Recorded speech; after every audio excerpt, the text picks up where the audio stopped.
আসসালামু আলাইকুম ওয়া রাহমাতুল্লাহি ওয়া বারাকাতুহু। আজকে আমরা আলোচনা করব কোন বিবাহিতা নারী সে যদি আবারও বিয়ে করতে দেখে এর তাবির কি। সাথে আছে আমি মুফতি জুবায়ের বিন ইমাম। আলোচনা বুঝতে সাথেই থাকবেন। যারা এখনো চ্যানেলটি সাবস্ক্রাইব করেননি অবশ্যই সাবস্ক্রাইব করতে ভুলবেন না। আমার ভেরিফাইড চ্যানেলের ডেসক্রিপশন বক্সে ক্লিক করলে পেজ এবং আইডি আসবে। এর বাহিরে অন্য কোনো ধরনের পেজ নাই, আইডি নাই, ইমো নাই, হোয়াটসঅ্যাপ নাই। প্রত্যেক ভিডিওতে কিন্তু আমি সাবধান করি, সতর্ক করি। আমার নাম আর ছবি থাকলে আমি না। আচ্ছা, যাই হোক, এখন বিবাহিতা কোনো নারী যদি সে আবারও তার স্বপ্নে বিয়ে দেখে, তো এই স্বপ্ন দেখার অর্থ হচ্ছে যদি তার স্বামী থাকে তার জীবনে অনেক সুখ হবে। স্বামীর সাথে সে অনেক অন্তরঙ্গতম মুহূর্ত সে কাটাতে পারবে, তাদের মধ্যে ভালোবাসা মহব্বত আরো দিন দিন বাড়তে থাকবে। আর যদি কোনো মানুষ স্বপ্নে দেখে যে সে নিজে বিবাহিতা, তারপরেও সে নিজে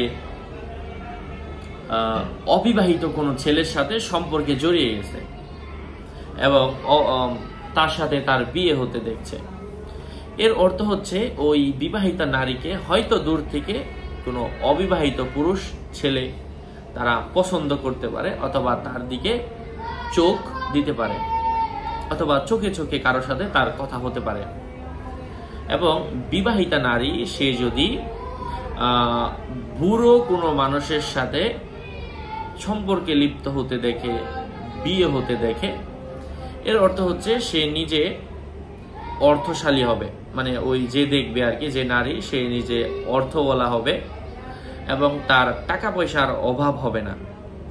এবং বিবাহিতা নারী সে যদি আবারও কোনো ইয়াতিম ছেলের সাথে বিবাহ বন্ধনে আবদ্ধ হতে দেখে, এর অর্থ হচ্ছে সে নিজে অনেক ভালোবাসা পাবে, তাকে তার স্বামী শ্রদ্ধা করবে, ভালোবাসবে। এবং বিবাহিতা নারী সে যদি কোনো ধরনের খারাপ সম্পর্কের মধ্যে লিপ্ত হতে দেখে, বিয়ে ছাড়া, যেটাকে বলা হয় কি বলে, জিনা ব্যভিচার বলা হয়, লিপ্ত হতে দেখে বিয়ে ছাড়া লিপ্ত হতে দেখলো, তো এর অর্থ হচ্ছে ওই নারী যেখানেই যাবে সেখানে মানে সম্মান পাবে না।